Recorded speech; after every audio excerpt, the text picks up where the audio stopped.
Being a Muslim is so hard. Why can't I eat what I want? Why do I have to pray 5 times a day? I no longer believe that women should submit to me or women being inferior to men. I'm an ex-Muslim from the UK. I left Islam a year ago. I left Islam about 7 years ago after discovering rather unpleasant details and practices of Prophet Muhammad. In America, this is the last thing, 23% are becoming apostates of Muslims, American-born Muslims. If it's a leather sock, who cares if it's a leather sock or not, man? Your child is going to become an apostate. I don't have to make excuses for why this is in the Quran or that is in the Quran for all the misogyny, terrorism, and violence. I try really hard to defend Islam, but why is it only Muslims who commit terrorist attacks? Do I have to wear hijab when I'm older? Why doesn't Daddy have to wear it? How come sometimes I experience racism when I go to the mosque? A Muslim man can marry 4 wives but a woman can't? That seems pretty unfair. The crazy stupid stuff that I was kind of like, like this is a bit awkward, like why did that happen? Why did the Prophet do that? That kind of stuff, they like really brushed over it nicely. My life was based on Islam and its teachings, and it was collapsing before my eyes. If Islam was such a peaceful religion, we wouldn't have to spend so much time defending it. How can people twist it so easily? I don't know if I can follow a religion that makes it that easy to kill people. Everyone is always pressuring women. Men never have to face the same pressures as we do. It seems as if we barely have any rights in Islam. I'm honestly having a hard time believing that Islam is good for me as a woman. Maybe they're right. Maybe they're right. Maybe they're right. Maybe they're right.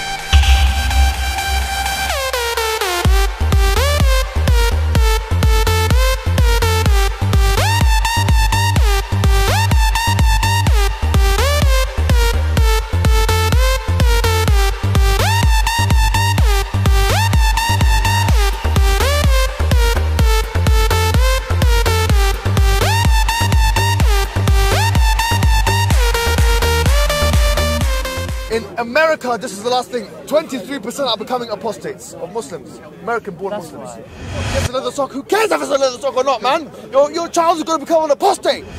And I think even some of these scholars, these Muslim imams, I think some of them are ex-Muslim, but they obviously have too much to lose.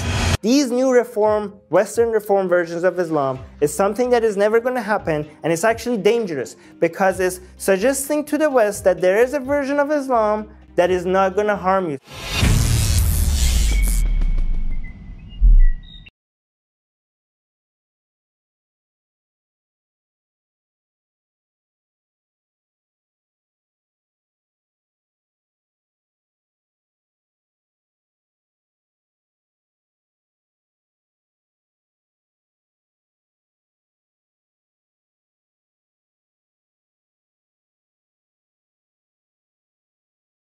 What is the penalty for apostasy?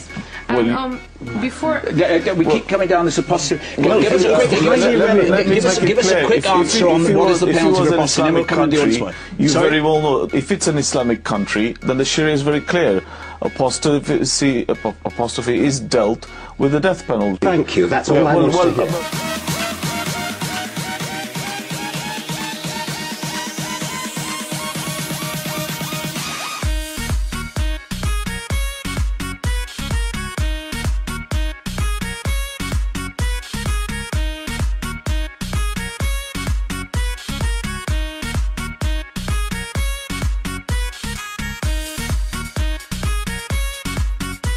I especially want to look at one aspect, the punishment of apostasy. When a person in an Islamic state apostatizes, leaves religion, let Allah be a witness that I'm telling the truth, that the punishment for apostasy is death. Anybody telling you on a member anything else, wallahi lazim,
talk to too many people who have left the faith of our own children, and they say to me, we were taught lies, we were taught truths, it's not correct what we were taught. If a Muslim hears from his leaders and apologists all his life that the Quran has been perfectly preserved right down to the letter and that this is a miracle of Islam, it's extremely easy for me to go through his sources and show him that the Quran was changed over and over and over again. And then the Muslim realizes that he's been lied to. He no longer trusts his leaders and apologists. He has no other reason to believe in Islam, and so he leaves Islam. Wallahi, you would wish, if you're an Salafi, that they become an Ash'ari before they become a disbeliever. And you would wish, if you're an Ash'ari, they become, and so on. Priorities. Most of the Ummah doesn't pray 5 times a day. Yani, come on, man. Like, seriously, do I have to even explain this to the people? Like, it's important that we prioritize. Then we can have the healthy discussions when people have reached a certain level. We can't afford it here, I'm afraid to say. Otherwise, you're going to see the community is going to change face. And our preservation is going to be at risk. You know what's going to happen? We're going to be eaten out from outside. We're talking about, you know what I'm trying to say, how to, it's not a leather sock, yes, a leather sock. Who cares if it's a leather sock or not, man? Your child is going to become an apostate. And you're talking about if it's a leather sock. How dare you, man? It's a leather sock, you know. Shut up! No, shut up! I mean, statistically, they say that 1 in every 3 Muslims believes that leaving Islam is punishable by the death sentence. So, what is it that makes you think that Islam is about to collapse? When you look at what's happening with ISIS, when you look at the Islamic history for the past 1400 years, it has never been at peace. If the freedom to leave Islam was there, Islam would collapse, and I believe it will collapse eventually. It's happening now. لم يتركوا الردة، لو تركوا الردة ما كان هناك إسلام. كان انتهى الإسلام منذ وفاة الرسول عليه الصلاة والسلام. فالوقوف أمام الردة هو الذي أبقى الإسلام. And I believe it will collapse eventually.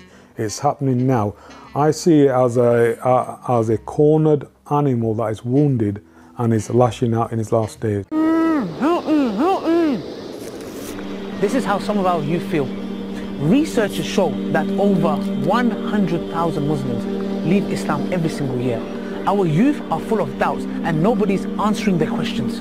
And this is not only the problem, the majority of our youth are not even praying their 5 daily salah.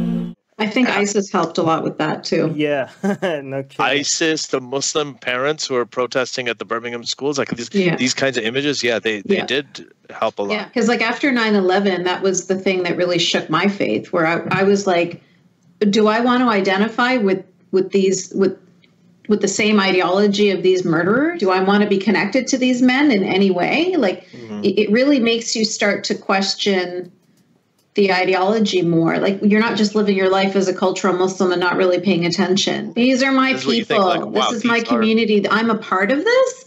And people were seeing that with ISIS. Like we talked earlier about how Muslims, they never read the Quran. They never read anything. They don't know. They're just living their lives. But when they see what ISIS is doing, and then they're like, what the hell? How are they Muslim and doing that? That doesn't make any sense. But then they get the counter argument, says, well, did you look at the Prophet's life? Did you see what he did? They're basically copying him. They're following the same footsteps. And then they start doing their homework. And then it's like this moment of like, holy shit. I see it as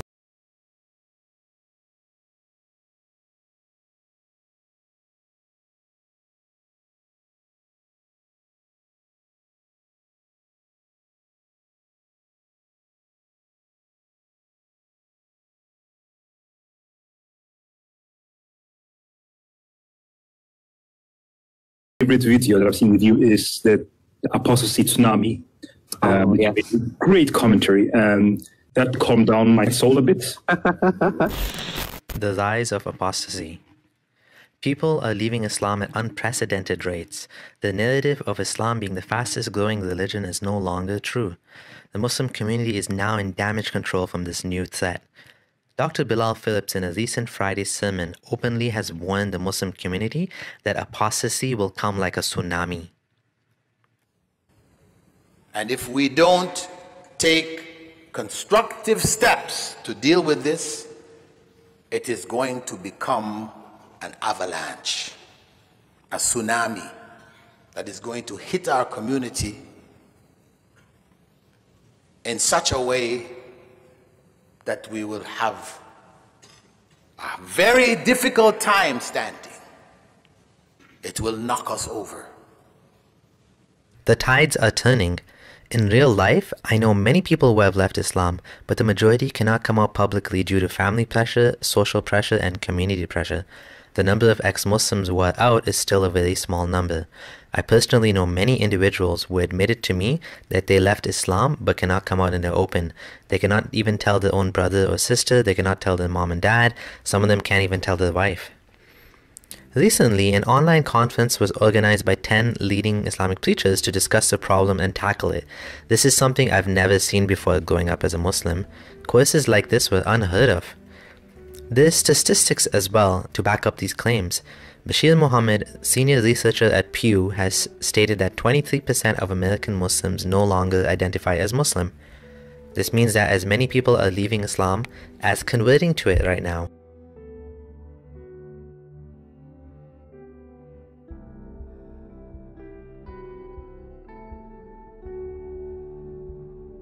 On the surface, they're pushing these slogans: Islam is the fastest growing religion, your grandchildren will be Muslims, your children will be Muslims, and then, inside the mosque, they're having these conversations. That is exactly what is happening in the Muslim community. I think it's unfortunate that, by the way, I spoke to the guy who Bilal Phillips was talking about in that video, the young Somali man that his family took him to speak to Bilal Phillips, and I know so many people like that. So many people. A lot of them still call themselves Muslims because, unfortunately, there's just too much risk to their life. Not to them being killed, but there's too much. It'll be too unsettling to them to tell their family they're not Muslim. Either their wife will leave them, their parents will, have a breakdown. One guy I know, he's in his 40s and he doesn't want to tell his parents because they're in the 70s and 80s. And he doesn't want them to have like a heart attack or something. So I think it's just, we're not quite there yet that people can come out, but there's so many ex-Muslims, it's not even funny, So let's end on that positive note that many people you don't actually know they're ex-Muslims, they're actually ex-Muslim. And I think even some of these scholars, these Muslim imams, I think some of them are ex-Muslim, but they obviously have too much to lose. All right, but they are ex-Muslims, people who are leaving Islam entirely.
can't you guys let her speak? You've had your time to think. I'm amazed at the betrayal of Muslim women who, for whatever reason, have had an education and are able to emancipate themselves from Islamic law, insisting that Islamic law is not what it is and that we don't understand it. We live in the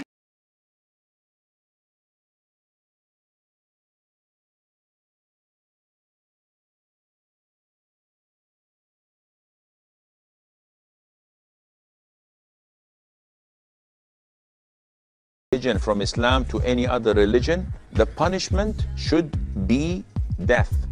I was attacked from nowhere. I didn't see it coming. I knew I had to get out or that was it. What do you think your brother will do if they find out you're an atheist? Kill me, maybe. These new reform, Western reform versions of Islam is something that is never going to happen, and it's actually dangerous because it's suggesting to the West that there is a version of Islam that is not going to harm you. So it's just a politically correct solution that is never going to fly, and is taking our attention away from the actual movement that is growing, that it does have a chance, that is the ex-Muslim movement.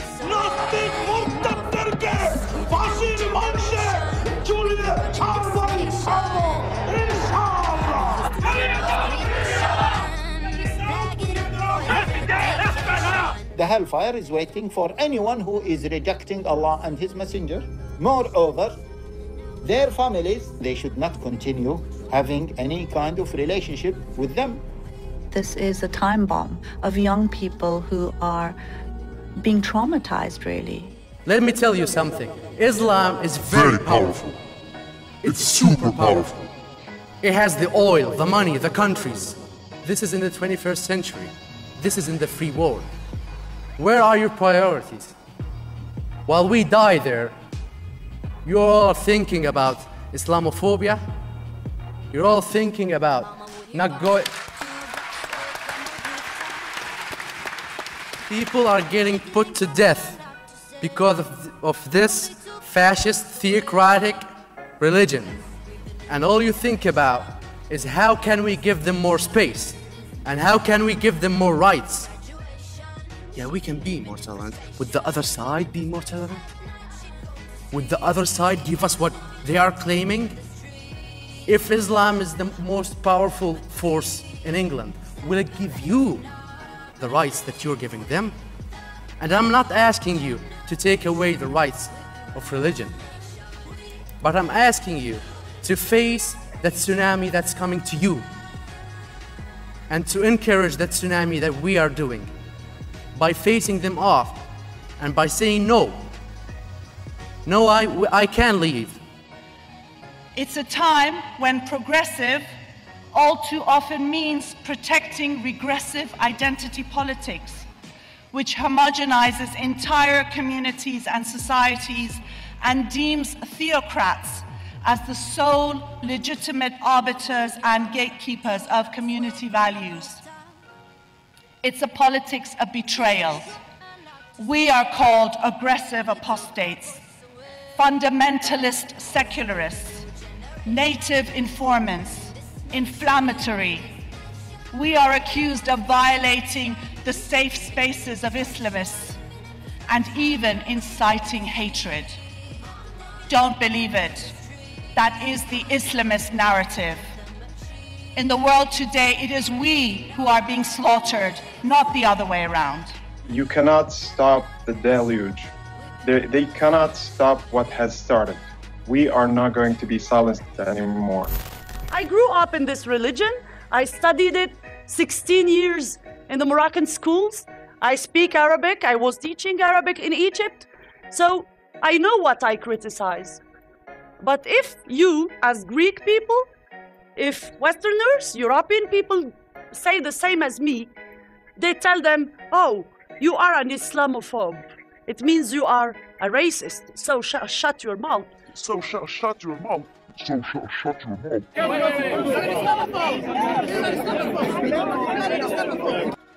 Islamophobia does not exist.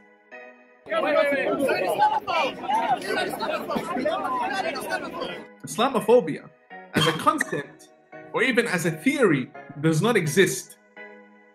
Phobia means irrational fear. Nobody is afraid of Islam as a religion sitting in a book. Okay? If I put a Quran in front of you, will you start to fear? Will you run away from me? So this whole notion of Islamophobia is a political game. It's a political game, and it only works in societies where people are weak-minded, morally and intellectually bankrupt. High five! But when people like us have this speech, they cannot say we are racist. Okay, they may say we are the home Arab or self-hating Arab. I don't know, but it's not very serious. Okay, so those people, the fundamentalists in the countries where Islam is the religion of state, where they have the power, in those countries, if you criticize their religion, they just put you in jail or kill you. But in Europe, they have no legal tool to shut your mouth. So they accuse you of being Islamophobe, then racist. The thing is, there are millions, and that's shown by polling data. There are millions of atheists, agnostics, secularists, freethinkers in the Muslim world, living in Muslim majority countries right now, who have to publicly identify as Muslims. If they speak up against it, if they express their views openly, they'll get disowned by their families, they can get marginalized by their communities, they lose their friends, they can be imprisoned, they can be executed. Atheism is punishable by death in 13 countries around the world, all of which are Muslim majority countries. And the cost of them coming out and publicly speaking their views, right, and shaking off the Muslim label are really, the consequences are